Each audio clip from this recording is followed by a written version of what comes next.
Hello, hello, béni soit le nom du Seigneur. Bien-aimé, sois aussi béni, toi qui es de l'autre côté, qui est à l'écoute. Que le nom du Seigneur soit béni. Prions au nom de Jésus. Seigneur, nous te prions, nous te supplions d'être avec nous, que ton esprit soit avec nous et nous fasse comprendre ce que nous partageons en ce jour ou en ce matin dans le nom puissant de Jésus-Christ de Nazareth. Je dis, l'occasion nous est donnée de parler des oracles de Dieu sur le Cameroun et sur l'Afrique. Et il est question ici de parler de la deuxième partie du livre que le Seigneur a bien voulu faire écrire à son humble serviteur depuis 2022. Il est question ici du 9-10-2022. La deuxième partie en question est intitulée « Les deux rêves que Dieu me fit voir et les mots qu'il mit dans mon cœur ». Il s'agit ici du rêve d'une Afrique au centre du commerce mondial et première puissance mondiale et du rêve d'un Cameroun central dans l'animation spirituelle d'une Afrique conquérante. Il mit aussi à moi les paroles convaincantes au sujet de la période de transition spirituelle au Cameroun. Bon, nous parlons premièrement du rêve d'une Afrique grenier du monde au centre du commerce mondial. Grenier du monde. L'Afrique deviendra grenier du monde et sera au centre du commerce mondial. Bon, maintenant, parlons du rêve proprement dit. Voyez, toujours un jour de l'an 2019, si je ne m'abuse, Dieu me fit voir un rêve comme suit. Je pouvais voir deux jeunes gens, un de la peau de couleur noire et un autre de la couleur de peau blanche. Dans le son, tout se passait comme si ce jeune noir était moi-même, avec une culotte semblable à un cache-sexe, le torse nu sans chaussures aux pieds. Le jeune blanc était vêtu d'une chemisette et d'un pantalon simple. Avec les chaussures mal entretenues aux pieds, le jeune blanc était aux commandes d'une structure où nous travaillons tous ensemble, dénommée Worldwide Global Service. Question qui forme le jeune noir en vue de le remplacer le cas échéant. Il promit au jeune noir de lui montrer les rouages, les tenants aboutissants du système, afin de rendre aisé non seulement son mandat, mais aussi la passation. Mais tout ne se passa pas comme prévu. Le jeune blanc ne fit pas selon ses promesses et le jeune noir était toujours dans l'attente. Contre toute attente, donc, il se produisait un événement irréversible qui obligea le jeune blanc à laisser sa place de dirigeant principal au jeune noir. Et dans la suite, le jeune noir fut en face des esprits séducteurs, péché de prendre non seulement les devants, mais aussi de mener à bien son règne. Il lui fit donc recommander de faire attention aux esprits séducteurs dans leur use et leur manipulation.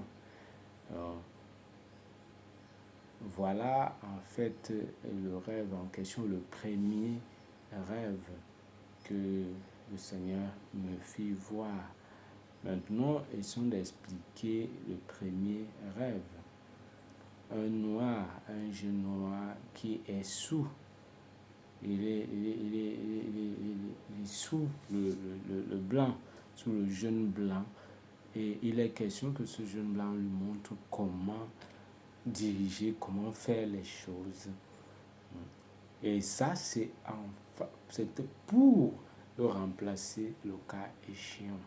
C'était pour le remplacer le cas échéant. Et là, il y a une structure, Worldwide Global Service, une structure qui parle de service global du monde, une structure mondiale. Et le noir était donc là préparé à pouvoir remplacer le blanc dans cette structure mondiale, mais il est question aussi que le jeune blanc, mais il ne l'a pas fait. Il lui avait fait cette promesse-là, mais il ne l'a pas fait. Et il l'a laissé comme ça et je ne sais pas, peut-être il se disait que ça n'allait pas arriver.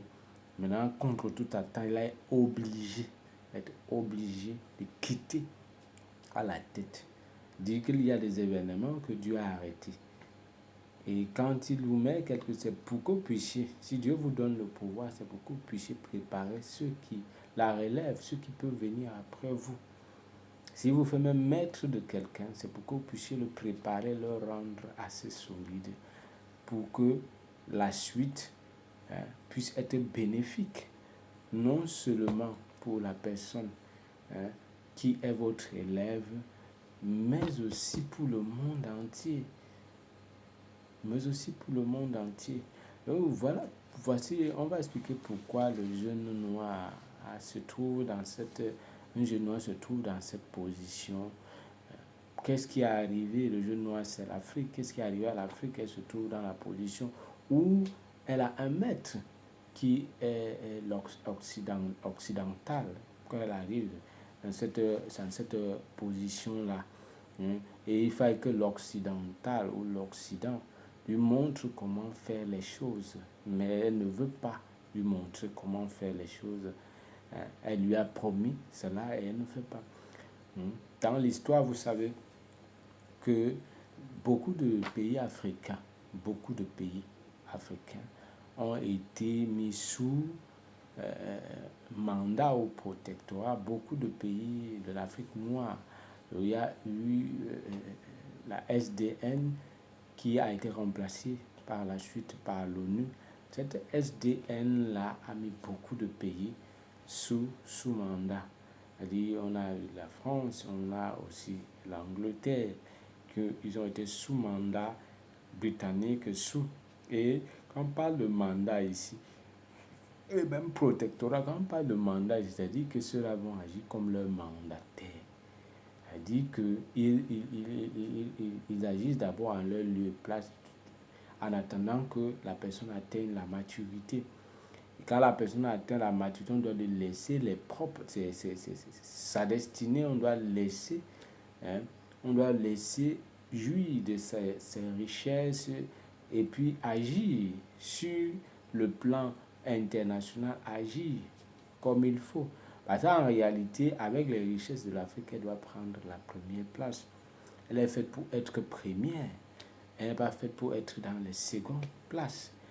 Alors, ceux-là ont d'abord été mis en avant pour apprendre aux Noirs à gérer ces grandes richesses et à prendre la place qui est la sienne, qui est la place de première.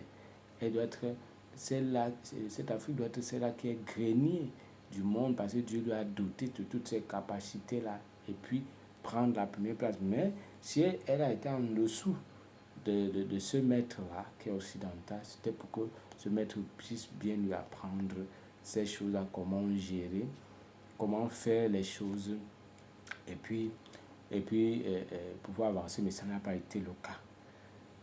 Ils ont plutôt profité de leur position supérieure pour piétiner le noir davantage et même mettre des scellés tout autour de lui et l'empêcher de pouvoir vraiment avancer, mettre des scellés tout autour. La colonisation a laissé beaucoup de séquelles. Dans la tête du noir, il est toujours inférieur au blanc, il est inférieur à celui-là et ça l'empêche de pouvoir avancer. Les scellés ont été mis comme cela. Et même l'esclavage qui était là n'a pas été quelque chose de bien. Cet esclavage-là qui continue même nos jours n'est pas quelque chose de bien. Si les Noirs ont fini d'être enchaînés, je veux dire physiquement, ils continuent d'être enchaînés, que ce soit moralement, que ce soit psychologiquement et même parfois spirituellement, ils continuent d'être enchaînés, ils continuent d'être sous les chaînes du blanc. Mais Dieu prépare. Contre toute attente, il y aura un renversement de situation. Contre toute attente, le renversement de situation va se produire. Parce que celui qui bloque et qui ne veut pas, et qui veut bloquer l'œuvre de Dieu ou l'avancée de la pensée de Dieu, mais qui se trompe. Il se trompe amèrement parce que, contre toute attente, bang, ça va se casser. Et il y aura une libération totale de l'Afrique. Et puis, paf, exploser. Et puis, de nos jours, on est en train de voir petit à petit cette libération de l'Afrique. Nous allons un peu lire la parole de Dieu, le sort de l'Égypte. Ça, c'est Isaïe 19. Voici l'Éternel est monté sur une nuée rapide. Je disais tout à l'heure, tantôt, qu'il fallait voir pourquoi est-ce que les Égyptiens ou les Africains se retrouvaient dans cette situation. Et voilà, oracle sur l'Égypte. Voici l'Éternel est monté sur une nuée rapide. Il vient en Égypte et les idoles de l'Égypte tremblent devant lui. Il dit, il arrive, il voit les idoles. Le cœur des Égyptiens tombe en défaillance. J'armerai l'Égyptien contre l'Égyptien. Et l'on se battra frère contre frère, ami contre ami, ville contre ville, royaume contre royaume. L'esprit de l'Égypte disparaîtra du milieu d'elle. Il est venu pour combattre. Si l'esprit de l'Égypte qui était d'antan, du temps des pharaons, l'Égypte qui était une puissance, première puissance mondiale, l'Égypte qui avait un esprit vraiment, je veux dire qu'un esprit grand. Aujourd'hui, avec les pyramides égyptiennes, on a des constructions que les gens n'arrivent pas réellement à reproduire. Donc, cet esprit était grand et c'est Dieu qui a arrêté l'esprit égyptien. Cet esprit de grandeur là, cet esprit, ce grand mindset, c'est Dieu qui a arrêté. Pourquoi? Parce que les Égyptiens commençaient ou étaient déjà soumis à leurs idoles. Ils ont remplacé Dieu par des idoles. Les idoles étaient nombreuses. Quand ils voyaient, ils venaient pour combattre ces idoles-là. C'est pourquoi il a armé les uns contre les autres et puis leurs civilisations ont disparu. Avec toutes ces différentes guerres, ces différents mouvements, ces différentes guerres de royaume en royaume, ainsi de suite, cette civilisation-là, qui était celle de l'Égypte, de la terre des Noirs, a disparu. Cet esprit-là était grand. On connaît que c'est le Noir qui est venu, on parle de la philosophie, c'est le Noir qui est venu à médecine et toutes ces choses. Ces choses ont disparu. De nos jours, on se demande où sont ces choses-là. Ça a disparu. Ça a disparu avec ces différentes guerres et autres et tout ça, tel qu'ils voulaient dominer sur l'autre et tout ça. Ça a finalement disparu. On ne parle plus de ces civilisations qui étaient des civilisations grandes que les gens jusqu'à aujourd'hui continuent d'étudier. L'esprit de l'Égypte a vraiment disparu au milieu de... Vous voyez, il est écrit ici, on considérera les idoles et les entends. Ceux qui évoquent les morts, ceux qui prédisent avec... Et je livrerai l'Égypte entre les mains d'un maître sévère. Alors il a fini par livrer l'Égypte entre les mains d'un maître sévère. Vous voyez, les Égyptiens du temps antique ont été livrés entre les mains des maîtres sévères. Là, Dieu a annoncé déjà qu'ils vont être soumis à quelqu'un de sévère. Donc, d'où cet esclavage qu'ils ont subi. Ils ont été sous un maître très sévère. Et jusqu'alors, le maître sévère que Dieu leur donnait, c'était pour leur laver, comme on dit souvent dans le langage de tous les jours, laver la tête, laver l'esprit. C'était pour que nous puissions nous rendre compte que nos idoles nous amèneront nulle part. Que tout ce que nous appelons comme culture, ça ne nous amènera nulle part. Dieu a vraiment fait disparaître notre culture même.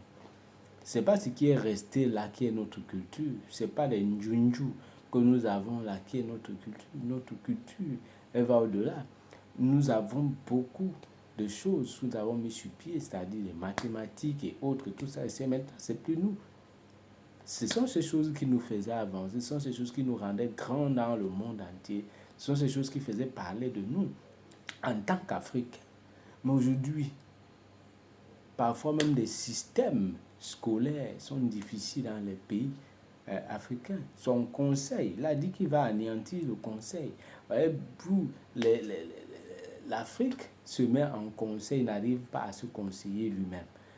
Il dit que quoi? notre conseil africain n'arrive pas à se conseiller. On a plutôt des Européens qui viennent être comme pour nous conseiller, quoi, qui viennent être là au milieu de nous pour essayer de trouver des terrains d'entente comme des médiateurs entre les pays africains.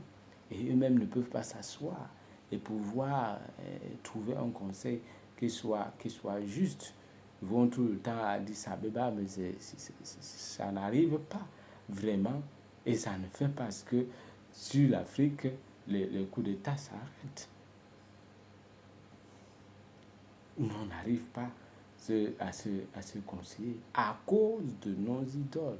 On ne sait pas que c'est parce que nous avons abandonné Dieu que ces choses continuent de se produire. C'est à cause de nos idoles. Si nous subissons même l'avancée du désert, si nous subissons la mer qui, la Bible dit, tu veux un roi cruel, les eaux de la mer t'arriveront, le fleuve deviendra sec, les rivières seront infectes, ainsi de suite. Et tout ce que nous vivons, comme infection et autres, tout ce que nous vivons, les eaux qui tarissent et tout ça, avec l'avancée du désert et tout ça, ces choses, c'est parce que nous avons abandonné Dieu. C'est parce que nous nous sommes donnés à nos idoles, les idoles africaines, ce que les gens aujourd'hui appellent la culture africaine, les njunju. C'est ce qu'ils vont chercher chez les Blancs. Ils vont discuter, disent que c'est là leur patrimoine. Mais ce n'est pas là le patrimoine, c'est un njunju. Ils ne vont pas nous aider. Quand nous allons les poser dans des musées, ça ne va pas nous aider à devenir des personnes puissantes. Ce sont nos mathématiques, nos physiques et autres, tout ça, qui ont aidé à mettre sur pied la bombe atomique, qui ont aidé à mettre sur pied telle ou telle chose. Ce sont ces choses-là qui nous ont rendus grands. Ce sont nos constructions qui nous ont rendus grands. Aujourd'hui, pour construire des grands stades, on est obligé de faire appel à l'étranger. On n'a même pas une ressource qui est une ressource interne à l'Afrique. On est obligé de faire appel à des gens pour faire des grandes constructions, pour faire des grandes routes. On est obligé de faire appel aux concessionnaires étrangers. Même pour faire des voitures, on est obligé de faire appel à ces personnes-là. Mais nous, on pense que ce sont nos Junju qui vont nous rendre prospères. Vraiment, c'est bizarre. C'est encore la pensée qui reste là. C'est-à-dire nos idoles, là, c'est ça, on pense que c'est ça qui va nous rendre prospères. Mais non, il ne s'agit pas de ça. Il ne s'agit pas des idoles, de ces enchanteurs que nous consultons. On a toujours cette chose-là, on va toujours faire les marabouts, on va connaître l'avenir par là, ainsi de suite. Et nous ne consultons pas Dieu. C'est pourquoi nous avons été mis dans cette situation-là. Et il était donc question, pour le maître sévère, pour la SDN, la Société des Nations dans laquelle nous avons été reversés, de nous préparer. Et Dieu de nous préparer. Nous étions déjà passés par ces moments durs d'esclavage. Et le Dieu a eu le temps de briser les cœurs. Il a amené par l'esclavage beaucoup de gens, beaucoup de Noirs, entrer dans le négro spirituel. Des gens qui ont, à cause des moments difficiles, maintenant leur cœur était tourné vers Dieu. Beaucoup de gens, leur cœur était tourné à cause des moments difficiles que l'Afrique vit. C'est pourquoi lorsque la parole de Dieu descend en terre africaine, les cœurs se tournent vers Dieu. Parce que celui qui ne vit pas des choses difficiles, l'homme qui ne vit pas des moments difficiles, c'est difficile qu'il tourne son cœur vers Dieu. La Bible ne dit-elle pas qu'il est difficile pour l'homme riche d'entrer dans le royaume des cieux? Parce qu'il ne connaît pas les difficultés. Il ne voit pas pourquoi il va prier. Il ne voit pas pourquoi il va se prosterner. Il ne voit pas pourquoi il va faire toutes ces choses-là. Il va crier à un Dieu qu'il ne voit pas. Mais ceux-là qui sont dans les souffrances le font parce qu'ils espèrent en lui. Et béni soit celui-là qui espère en l'Éternel. Et l'Éternel a bien voulu qu'il soit dans la souffrance pour qu'il puisse espérer en lui. Et voilà, l'Égypte va être mise sous cette condition-là. Le peuple noir va mettre sous cette condition-là pour qu'il espère en Dieu et non plus en ses idoles. Parce que les idoles du pays d'Égypte ne vont pas l'aider. Son conseil a anéanti. Tout ce qui faisait de lui un conseiller pour les autres, c'est anéanti. Son esprit a disparu, cet esprit qu'on connaissait de la grande Égypte, l'Égypte pharaonique, ça a disparu. Aujourd'hui, l'Égypte est devenue un poussin, que tout le monde pousse des pieds. Il est devenu même un pantin, il est devenu même une marionnette que tout le monde se joue. Des choses ont disparu. La sagesse africaine, les anciens, ça a disparu. Où sont tes sages? Vous allez au verset 12. Qui te fassent alors des révélations, ces sages-là? Ils sont où de nos jours? Mais ils ne sont pas là. Ils ne sont pas là. Maintenant, nous avons été mis sous ce maître sévère. Il est question que ce maître sévère en question-là, il est question qu'il puisse nous aider. Dieu ne nous met pas sous maître sévère uniquement pour nous punir, mais Dieu veut nous relever. Dieu veut que notre mentalité prélogique dans laquelle nous sommes entrés puisse être relevée, qu'on soit nettoyé. Et mais ce maître sévère n'a pas respecté les plans. Il n'a pas respecté les plans en question. Mais il était question aussi qu'il fasse de nous des personnes meilleures. Il n'a pas respecté ces plans-là. SDN nous a mis sous protectorat, sous mandat des Français et puis des Anglais. Mais est-ce qu'ils nous ont aidés en quelque chose? Nous sommes des personnes riches et naturellement riches. En quoi nous a-t-il aidé? Nous étions sous des administrateurs, attendant le moment, puisque nous sommes les héritiers. Et voyez-vous, c'est écrit ici, Ésaïe 19, 25, l'Éternel des armées les bénit en disant, béni soit l'Égypte, mon peuple. Un peuple, le peuple de Dieu. Les Noirs,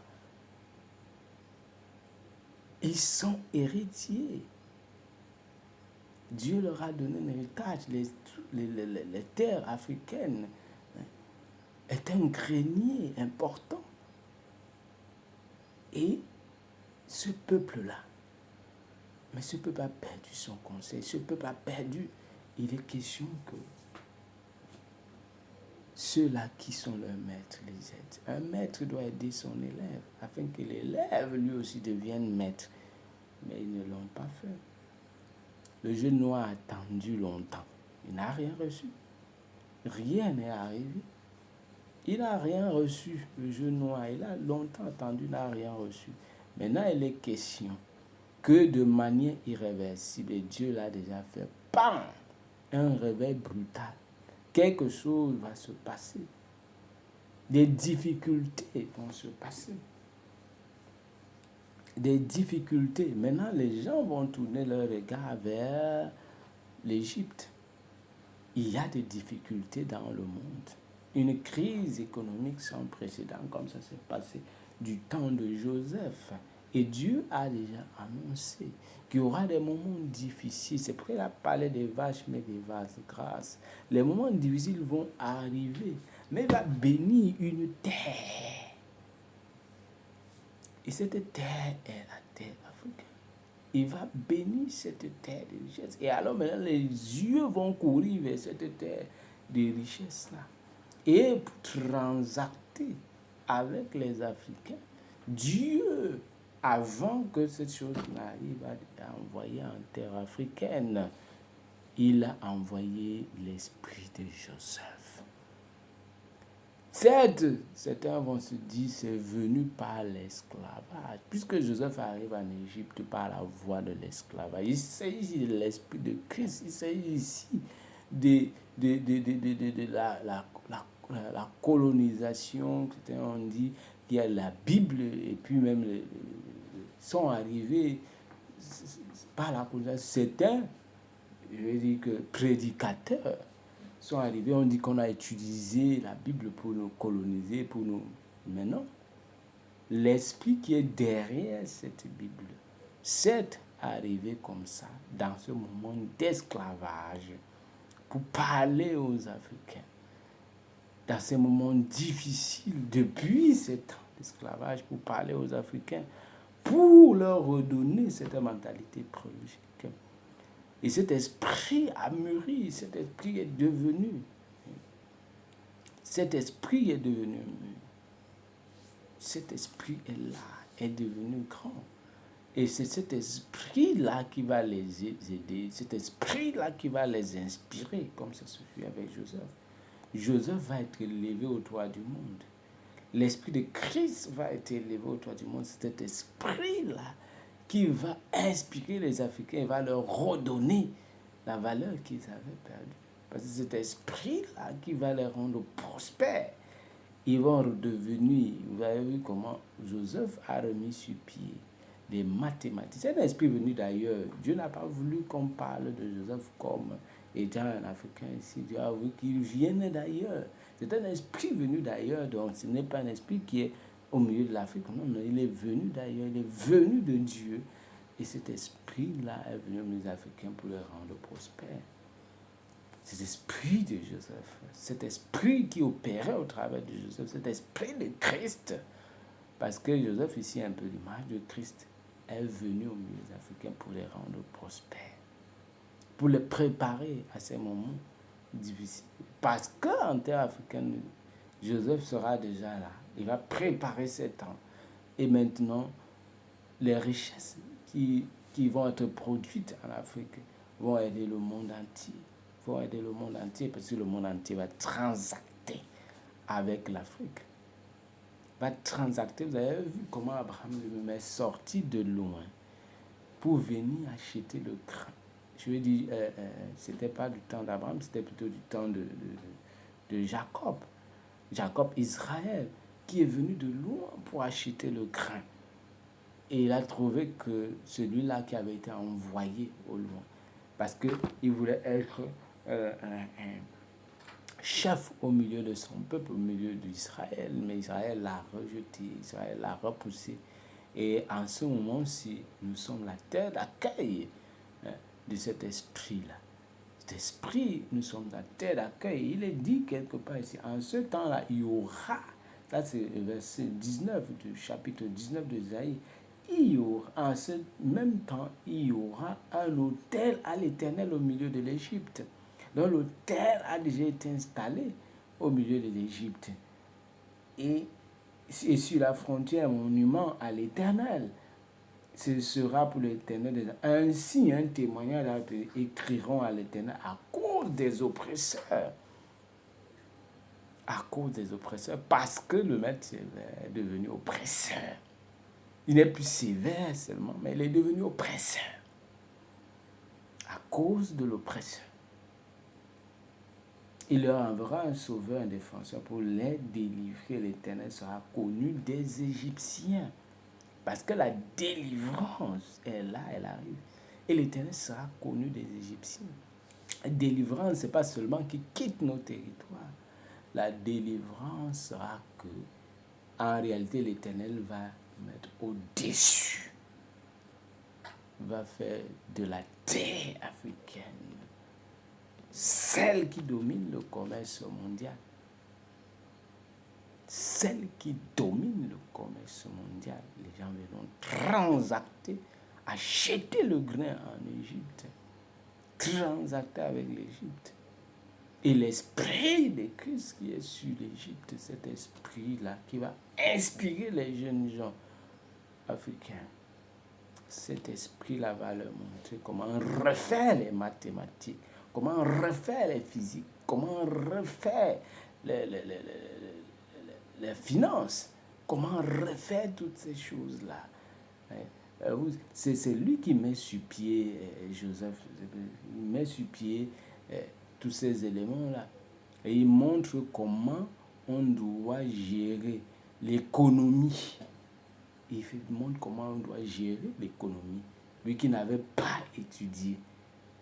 Ouais, c'est pour ça qu'il n'a pas étudié, mais il est venu montrer aux gens comment gérer l'économie par l'inspiration divine. Il a géré l'économie de toute une nation. Il était à la tête de toute une nation. L'esprit de Christ a été élevé et à la tête de la nation, au travers d'un homme. Et cet esprit va s'imposer. Cet esprit On va faire de l'Afrique une grande Afrique, à la tête du commerce mondial à cause de ses grandes richesses. Et elle sera le grenier du monde entier. Et les gens viendront transacter, chercher le grain, le blé. En Afrique, Dieu a ce plan. Et l'Africain va prendre et dit à l'Africain, fais attention aux esprits séducteurs, ceux-là qui viendront essayer de te séduire. Parce qu'il faut commencer à être sage. Ceux-là qui diront t'aimer alors qu'ils ne t'aiment pas.